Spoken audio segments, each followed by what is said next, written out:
What is going on, all our horror movie maniacs out there? It's your boy Fat Samurai Guy, back again with another video today. And in the heezy, we got the radical one, Reggie. Welcome back to the channel, man. How you doing?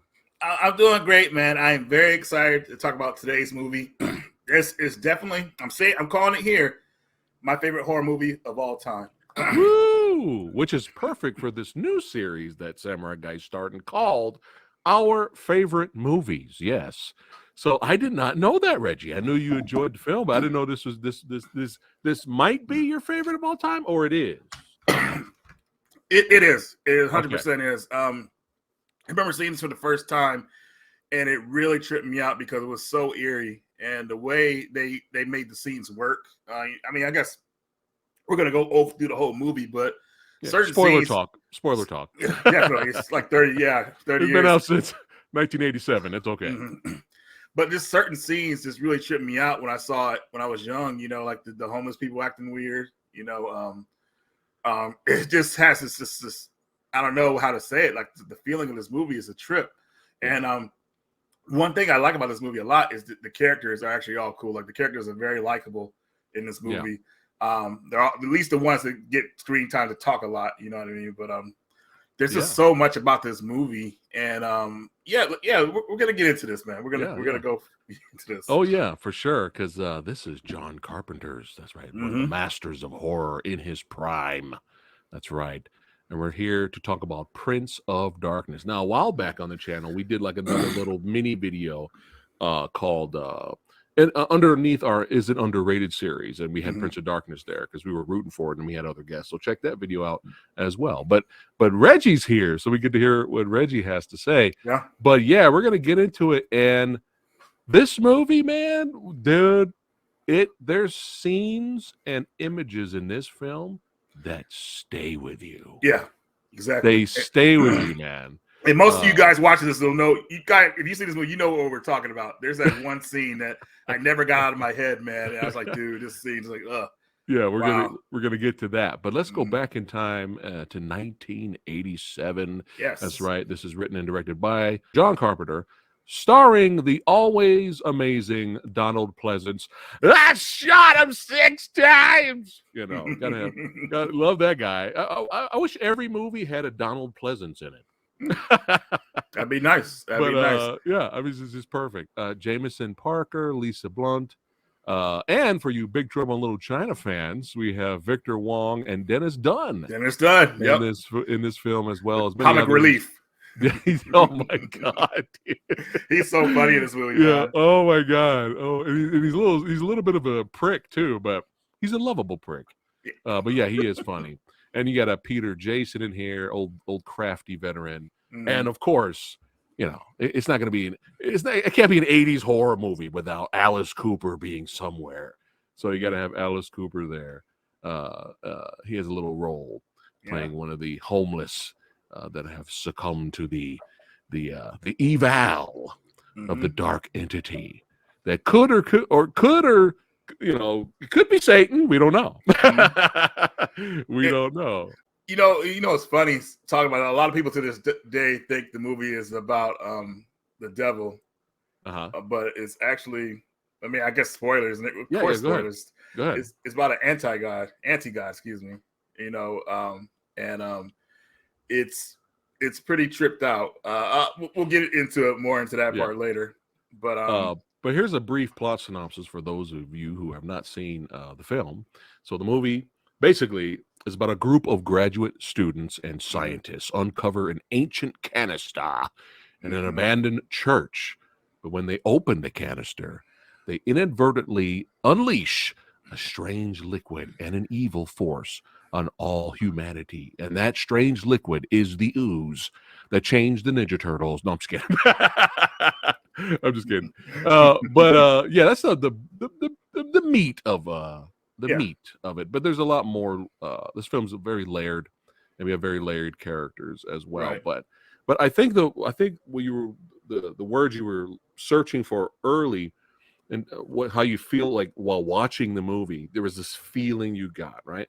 There's something I don't know, like you feel like you're like something's watching you, or there's a presence around you, like while you're watching Yes. that movie. Yes. It's a trip, Or man. you can call it the feeling of impending doom. Mm, And you get that right at the start of the film. mm-hmm, Like you have these really long opening credits with the classic John Carpenter score, and during this long intro here, it's already unsettling. Like the atmosphere, Donald Pleasance, he's looking around up in the sky, he's looking around the church. mm-hmm. Some of the people are starting to act a little weird. He feels already that something bad is Yeah. possibly going to happen. Mm-hmm. And I think that's what makes me love the film personally, is that the movie just slowly takes its time building the suspense throughout the movie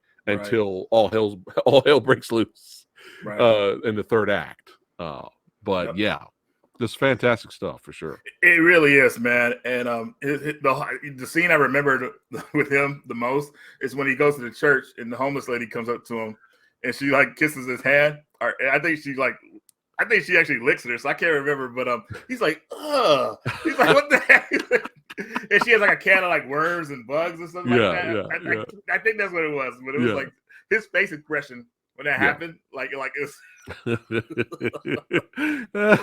good old Pleasance there. They just cut to a scene after that, like him all disgusted wiping his hand. I was hilarious. But yeah, another thing I enjoyed about this film is you have two opposing worlds, right? Mm-hmm. You have religion and you have science, right? That don't really fuck with each other, right? Mm-hmm. The scientists are like, whatever you're referring to, that's not what's in that canister. There's a logical explanation, right? And then you have the other side, right? But I love that, again, impending doom is on the horizon to the point where Pleasance is like, fuck it. The character, let me bring up his name here. Oh, he's just Priest. Okay. He's just Priest. Yeah, Priest. Priest meets with Professor Howard Byrack here. And I love this shot here. You got the old two crafty veteran actors here together. But yeah, at this point, even Victor Wong's character is like, okay, like what the hell is going on, man? Like what is going on? Because the priest, he's basically, he briefly explains to the graduates and everyone there, especially not to scare anyone at first. They were kind of hiding it as like, oh, let's go do this, let's get some extra credit, right. It was just a night, just one night they were supposed to like stay up and figure this thing out all together. And that's kind of like where the movie picks up at. Stuff starts to happen. That canister, I felt like it opened itself because it had it had a leak in it or something like that, and then the first victim got infected with it, and and called to her, like she was it was like a summon or something to her, like she got close to it. You're telling her, get away from that thing, get out of there, but she's not listening to us, and she gets hit, and next thing you know, her possession starts, and and then it begins. It really does. It does. And man, the scene. I mean, I hate this. Keep skipping ahead and all this. Oh stuff. no, that's fine. That's fine. But man, here's another scene that sticks with you. It's the one of the guy outside saying hello. Yeah, hello, and he's hearing his voice. Oh my god, it's so gross, dude. Yeah. And then like after he's done with his message, the head just tears off like ah. Oh yeah, I know, and it's just like because during the entity is smart. Mm-hmm. The entity's like. They even at some point communicate with it via computer and stuff. Right. And the entity's like, you guys know you're going to get fucked up, right? Like, it was it's just a matter of time. Yeah, it was you guys are done. You guys are done. It's just a matter of time since I get out. And then again, like you were saying, he was using other people to, especially on the outside, the homeless that were there, where they were getting affected. They were kind of starting to surround the church. Yep. And at some point Alice Cooper's character like impales one of the students, and stuff like that. But yeah, this scene where the guy just delivers that message, like you guys are fucked, basically, and then after that, he starts to deteriorate into insects here. You know, I mean, that was a really cool effect here, especially it was, dude. this shot right here. Like when it oh my god, when it just breaks apart. Yeah, dude. All you can see is that blackness, and you see his body just like tear up. I was like, oh my god, what the heck is going on? You can imagine being in that situation. Like you're in the church, screwed. Like dude, what the hell are we gonna do? We can't escape. We can't call for help. What do we do? Exactly, because the just what we didn't mention is that the homeless people barricade the church all around, so they can't get out of it. So they're stuck in there. If you do get out, if you do happen to find a way out, a homeless person will be waiting for you, and so it's pretty tripped out, and they're all trying to figure out what to do because there's certain people who are possessed, and if they spray that liquid on you, you're possessed as well. One person, which is funny, he got possessed, but he was fighting it. The guy who played Calder, the guy who plays Eddie Black in Darkman movies. I can't think of any other movies. This actor. There he is. Yeah. He was the only guy that got possessed that seemed to be fighting it. Trying to fight it. He was trying to. He was trying to, but it was too much, man, because he started singing American Grace towards the end. I was like, man, this is a rap, man. But he was fighting. So it was like showing there's maybe if they had got to a sequel to this movie, there may have been a potential to kind of fight if you're infected or whatever. I don't know. Yeah. But they were showing he was trying to resist it, which I thought was pretty cool. Yeah, and he was trying to fight, and then the entity was like, no, and then he made him injure himself. That's why his neck is all screwed up like that, And then after that, he was pretty much underneath the fold there. But yeah, I mean, the church has basically locked up for many years this dark entity in this canister, and they'd had it hidden, for all these years, and it's starting to wake up and cause ruckus, and then that's what makes Priest hook up with Egg Shen son from Big Trouble in Little China. I love that actor, man. He was also fun in Tremors too. I love that guy. I remember him in Golden Child. Yeah. A whole bunch of. I can ask again. Yeah. A whole bunch of Big Trouble in Little China people returned in that movie too. Stunt guys and actors. But let's just get to the big scene in terms of, here's a good example, guys, of what I mean. How when I saw it at the time and how it fucked me up because I wasn't expecting it at all. And it just stayed with me, and I just remembered, like, dude, I remember that day when I saw that scene. But there's some really great, like, I mean, this is what horror is all about, man. True horror, having these disturbing images. So I was watching this on television. This is the first time I seen it, and I believe that was. If I said it differently in the past, I'm sorry. But this is a long time ago, okay? But I remember watching it on TV. And the movie's, trucking along normally. And then right after, like, the very next scene, there was no big, like, dramatic transition to this scene. It was literally they're talking here, and then boom. And we get this scene. And I'm sitting there home like, wait a minute. I was literally like, I was like, wait, what the fuck is happening right now? What the hell's happening? It's like, I was like, what is going on? Because I didn't think it was part of the movie. Right, I didn't think it was the same movie because the way they were showing it it was in a dream. That part was in a dream, and it was like some kind of news camera, and there was I think the news reporter was talking, and it's a trip, and you see that figure come out a little bit, like right there. You see it come out a little bit, and then it just cuts, and you don't see that again. Right. But you do see it again towards the end of the movie. Right. And we'll get to that in a bit. Yeah. But that whole scene that you just showed me, man, it messes with you. It's like, well, dude, I was like, what the fuck's going on? Like, it's like, Because there was no dramatic transition, like, "Hey, let's go look at this It just footage cut now." a It straight was just rough cut. cut straight. Yep. Reggie, could this be the future? Are we seeing a vision here? What do you think's going on? Thankfully, that future vision was 1999, I believe, and we're Okay. already way past 1999, so we're safe, man. We're We're good. good. We're good. All right. At least that's what I remember. I'm pretty sure it was 1999, the year that they said that was supposed to happen. Yeah. You guys, if I messed up, just correct me in the comments. Right. But man, just going back to that, dude. I'm sorry. It's just like, Yeah. whoa, that's just it messes with you. Yeah. And I wish they could have added that to the original cover of the movie, because the original cover of the movie looks. If you saw the original poster for the movie, it would make you not really. This movie looks weird. I'm not going to watch it, But the cover, the new cover for it that you have in the background, that's a perfect cover for the movie to draw people in it. Yeah, but man.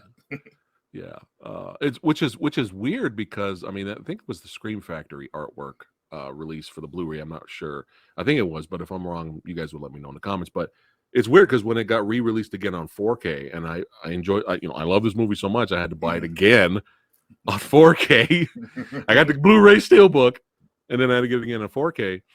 4K went with the traditional artwork, and I think maybe they did that for like nostalgic purposes, maybe like for those that remember the poster on the video store on shelves, and I don't know, but yeah, I don't know, man. This one is better.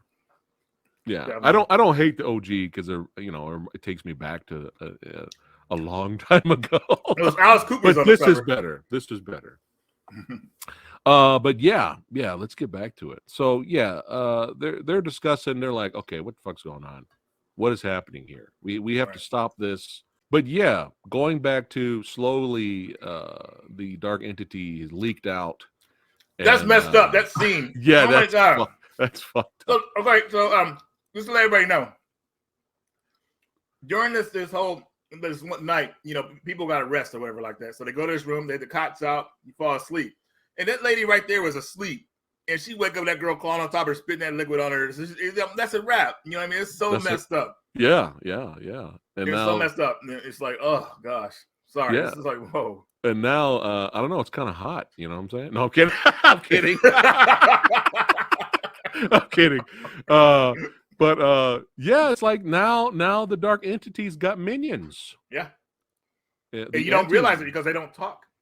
Right. They just watch and they wait to take they come at you. I mean, they'll be waiting in the dark, as Dennis Dunn found out. Yeah. His character, he's like, the girl was right there. He's like, oh my god, it was a crazy scene. But man, he was awesome in this movie, man. I can't. Oh yeah. He every movie he's in, he's very likable. In this movie, man, he was freaking awesome. He's a lovable asshole in this movie. But that scene was intense, man. When he locked himself in the closet, and they were trying to get to him on the other side. They were just watching him at first, right? And then as his friends started getting closer to kind of rescuing him, then they started reacting, and it was like it was a race against time. But it was taking them so long on the other side to break through the wall to get to him. Horrible. So he was like, fuck it, I'm gonna help you guys out. So he starts hitting the wall on his side. Yep. But yeah, just some great just intense moments, great suspense, man. Things are starting to get fucking nuts. It's getting crazy, man. Her right there, man. I forgot her name. I think it was Karen. Let me see. Catherine. Was it Catherine? Catherine was such a cool character. I actually liked her in the beginning because her and the main character, he kind of liked her, and they went out and they some romance going on. So they were kind of established, which was really cool. But what she did at the end, man, was pretty badass. It's badass, and it stays with you, especially what happens after. Because But yeah, it gets crazy, you guys. This movie's a slow burn at first, but it's a good slow burn because it's suspense building. Carpenter nails it, but then it gets crazy, as you guys can see here. Oh yeah, and then it gets even crazier. I mean, look at this shit. Look at these effects. These effects are great, man. So I remember, I forgot her name too. She got some kind of scar. She had some kind of like a sign on her, and when she went to bed, that liquid was on the ceiling, and it Yeah. just went into her body. It was crazy, man. And she was like Yeah. so messed up, and you can see how deteriorated she was as as the movie was on. Like it's like her body was falling apart, and she was like laughing about it pretty much. It was like, yeah, man, and I love so the messed up. little hint of using the mirrors to bring the entity through to our dimension, like when she had the little makeup mirror. Yeah, because and she was was like, testing that was cool, kind of setting it up there. But I love the fact that the priest was like, fuck this, and he started hiding. Donald Pleasance, He was hiding. He's so good, but I just love it because he's all he started like, hiding because he went after the girl, and I think he cut her head off, and then another head. I remember. This was a great gag too in terms of practical effects, and a great scene where at first Pleasance grabs the axe and he cuts her head off, and then she picks up her own head and puts it back on. It was a great scene. And you guys have to see this movie. You guys have to see this movie. The way he's looking at her, when he looks at it, he's like, pretty much, fuck this, I'm out of here. Yeah. I just love that. I just love that. You know, at first he was like, "I kick ass for the Lord," and then he was like, "All right, fuck this. I'm hiding. I'm out of here." Line. I know, man. From another classic movie we might talk about in the future. Yeah. I actually saw that movie in high school for the first time. My teacher brought it to high school, and we watched it. And we got to that part, the whole class was dying, dude. Dude, your teacher showed you Dead Alive in high school. Yes, Mr. Plummer. I still remember this because we had finished. Everybody did well on this hard-ass test, and he brought the movie for Friday. We didn't know what it was. It was called Dead or Alive at the time. That's not the original name. It's called something else. But we watched that movie, and everybody was so tripped out because, you know, the part, how it starts out at the beginning. Once it gets to that, we got all the way to the part where I kick ass for the Lord. And what's his name again? My teacher, Mr. Plummer. Mr. Plummer. Yeah. Well done. Well done. You are the man. Well done. That's amazing. So now she's trying to bring the dark entity in. We have a huge mirror in the room, and she sees the light. She's reaching in, and just a great shot. I mean, look at this. Look at the cinematography and the visuals here, guys, that are watching. Look at this, bringing in the eval. Now, of course, you could say, well, that she's bringing in Satan, or she's bringing in darkness from legend. Right. But it's like you said, it could be anything. It's the anti-God, you know. You don't know what's in there. It could be hell, or it could be Cthulhu could be hanging out on the other side. I mean, you don't really know. The Cenobites could be on the other side. You don't know. But I like the movie not explaining too much and letting you use your imagination. It makes it more creepy in a way. But she slowly brings the dark entity, the anti-God, through. I mean, think about it, guys. Earlier, this was the glimpse, you know, and now this is coming through to fuck everybody up. Yep. And now go ahead and talk about what your girl did, man. Next. So everybody was tied up. The main hero, well, who you think is going to be main hero? And I had to go to his name. It's Brian. Wait, is it Brian? Brian Marsh. Yeah. Brian is fighting against Calder because Calder's possessed, and Calder's pretty strong, so he's struggling with him, and he can't get to the girl in the mirror, so he's tied up fighting. So she's looking at everybody struggling and everything like that. Sorry, my headphone popped out. Oh no, it's all right. And she had to make a decision, and it was a quick decision. And what she did was she ran as the girl was pulling the monster through, and she knocked them through the mirror back to the other side. But she went with them too. And when she was on the other side, she was still right there. She was still trying to reach to get back, which is an eerie scene as well. But Donald, Yeah. That's scene. Yeah, right here is what you're talking about. That's the scene. Yeah, and she goes in there. Badass, pushes her through. She may not meant to go in herself, but she's just like, I don't think she did. She just acted off the adrenaline. She just wanted to stop everything from happening because she knew that thing couldn't come. She obviously knew that thing couldn't come through. So she pushed the girl through. And what happened was, while she's trying to reach to get back, Donald Pleasance, he throws the axe and seals him away pretty much. Yeah. You know, so and then we get the shot. Like one of the shots that stays with me is once that mirror closes. Boom. Boom. Where's it? There it is. Yep. Look at that shit, dude. That's her trying to reach back, trying to get back in. Dude, it's so fucked up, and I love it. Yeah. But look at that shit, bro. That's nightmare fuel. It is. They could have made that into the poster somehow, or add Yeah, dude, look at that. I mean, this is phenomenal stuff, guys. Phenomenal stuff, and it's just fucked up and kind of sad, and it stays with you not just because of the horrific imagery we got going here, but just you like the character, and she sacrificed herself to save the world at that point.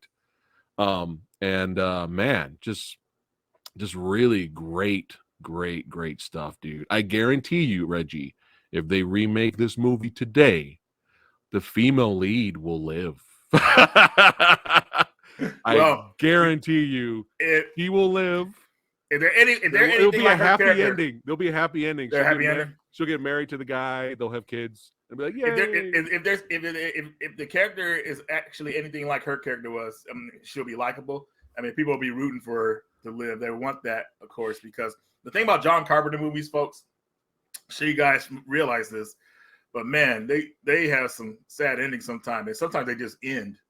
And the way Prince of Darkness ended, I was like, dude, you bastards, man. I know, but it's you remember it. You know, you do remember it. You do. I just wish it that sticks with you. And then we cut to so she's a badass. She basically saved the world, like you said, sacrificed herself. She did. And then we cut to her love interest Brian having a dream, or is it a vision of what's to come? And this time we have Catherine here. Catherine's coming through. Is she the new host for the anti? Oh yeah, God. What are we looking at here? But what's interesting? What's interesting is right after that, Brian wakes up in a cold sweat. He freaks out. Well, he looks to his right. It is like a dead version of her. Then he wakes up. Ah! Yeah. So that's why I love about this movie is like it's up to you. What do you think's going to happen? What's your theories? Let's get talking. You know, it's up to the viewer. They don't just spell it out for you. You know, it's funny. That's what I don't like about the movie. I want to know. I want a proper ending. All right. Closure to the story. So they want us thinking, and I get it. Yeah. We're thinking about it like this so many years later after it's come out. But I just wish that they could have got some kind of sequel done because I was interested. I think that it should have been a 2-part movie. It could have been. I could totally see a sequel for sure. Yeah. Like I could totally see one. But so since we're on this topic here, so when after he wakes up from his dream, his nightmare, freaking out that the love of his life might be the new anti-god, he looks at the mirror in front of him, and he looks at it, and he walks towards the mirror.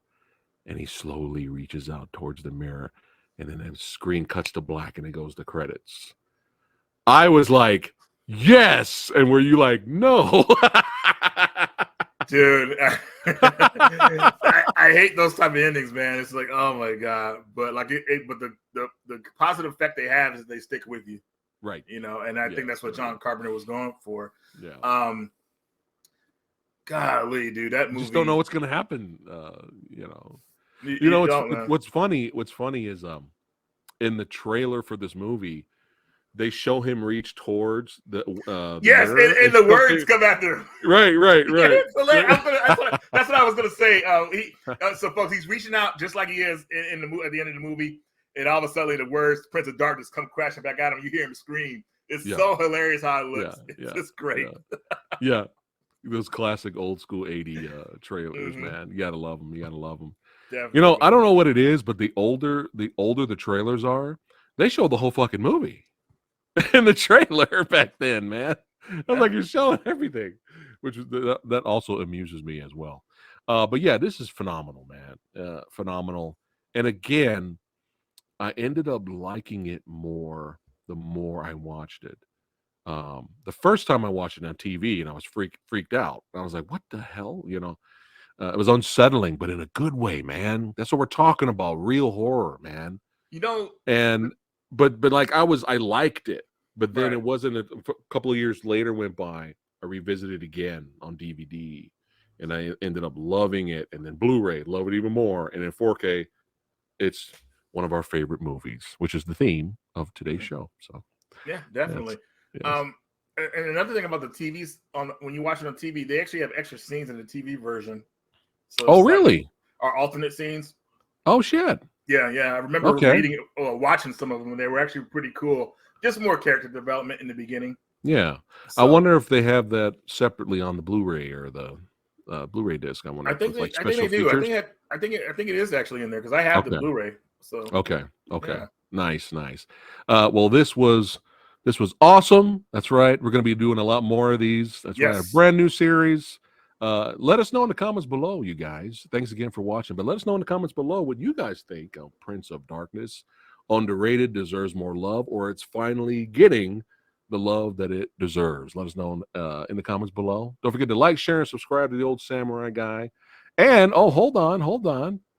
Reggie, before we wrap it up, anything got coming out? Oh, hey, me and Preston have a cool video just for you guys. It'll be in time for the holidays. We are going to do our first pickups video, and it's gonna be, I'm very excited. We got some cool stuff to show you guys. It's going to be a mixture of games, movies, and who knows what else. But definitely tune in, guys. It's going to be pretty awesome. That's right. On the Radical channel. Oh, that's right. On my channel. So yeah. we'll put it on my channel. So But yeah, you're gonna have me on your channel, and it's gonna be like 5 views, man. So out of here, man. Like, God damn, I ain't never inviting that guy over here. Jesus Christ. Nah, man, it's gonna be fun. It's gonna be awesome. And I got think some they're cool Blu-ray and 4K pickups, and we'll have some fun with that for sure. Definitely. Heck yeah. So make sure you guys subscribe to the Radical One. I will put the link in the description box below. So subscribe, and we appreciate you guys watching. Keep watching that horror now. That's right. Keep the genre alive, baby. And if you haven't checked out Prince of Darkness, check it out. Even if we spoiled it for you, still watch it. There's nothing quite like it. All right, guys. See you on the next Our Favorite Movies. And take care.